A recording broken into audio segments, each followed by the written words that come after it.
দ্রুত বিচারের দাবিতে আজ সিজিও কমপ্লেক্স থেকে স্বাস্থ্য ভবন অভিযান জুনিয়র ডাক্তারদের। মহামান্য কলকাতা হাইকোর্টের নির্দেশে আগেই তদন্তভার গেছিল কেন্দ্রীয় তদন্তকারী সংস্থা সিবিআই এর হাতে।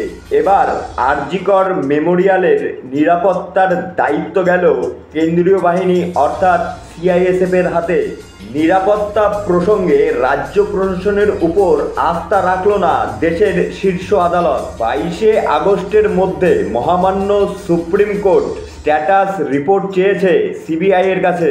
আজ সম্ভবত আরজিকর হাসপাতালের নিরাপত্তার দায়িত্ব নেবে সিআইএসএফ। পাশাপাশি আজই দ্রুত বিচারের দাবিতে সিজিও কমপ্লেক্স থেকে স্বাস্থ্য ভবন অভিযান করবেন জুনিয়র ডাক্তারেরা। শ্যামবাজারে আজ থেকে 5 দিনের জন্য ধর্নায় বসবেন বিজেপির পরিষদীয় দলের বিধায়কেরা। পরিষদীয় দলের মূলত বিধায়কদের দল এবং প্রদেশ পদাধিকারী যারা আছেন তারা ধর্ণা শুরু করবেন। তারপর লাগাতার 5 দিন আমাদের ধর্ণা অবস্থান চলতে থাকবে। এ ব্যাপারে হাইকোর্ট আমাদেরকে যা যা শর্ত ইত্যাদি মেনে ওই ধর্ণা অবস্থান চালানোর কথা বলেছে। আমরা একেবারে আদালতের নির্দেশকে পুঙ্খানুপুঙ্খভাবে মেনে শান্তিপূর্ণভাবে ওই ধর্ণা অবস্থান চালাবো। সেই সঙ্গে রাজ্য জুড়ে বিক্ষোভে সামিল হবেন এসএফআই।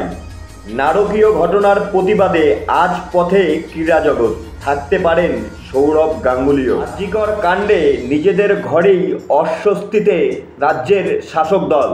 সুখেন্দু শেখর রায়ের পর এবার মুখ খুললেন জহর সরকার। তিনি বলেন, জেনে ভালো লাগছে সরকার সিট গঠন করেছে আরজিকর মেমোরিয়ালের প্রাক্তন অধ্যক্ষ সন্দীপ ঘোষের বিরুদ্ধে ওঠা আর্থিক দুর্নীতির বিরুদ্ধে। পাশাপাশি তার আরও সংযোজন, এটা আগেই করা উচিত ছিল, দ্রুত তাকে সাসপেন্ড করা উচিত। কি বলবেন জনতা জনার্দন? আপনাদের সুচিন্তিত মূল্যবান মতামত জানাতে ভুলবেন না জিআরএস নিউজ বাংলার কমেন্ট বক্সে। দেখা হচ্ছে পরবর্তী প্রতিবেদনে। সবাই ভালো থাকুন, সুস্থ থাকুন আর চোখ রাখুন জিআরএস নিউজ বাংলায়।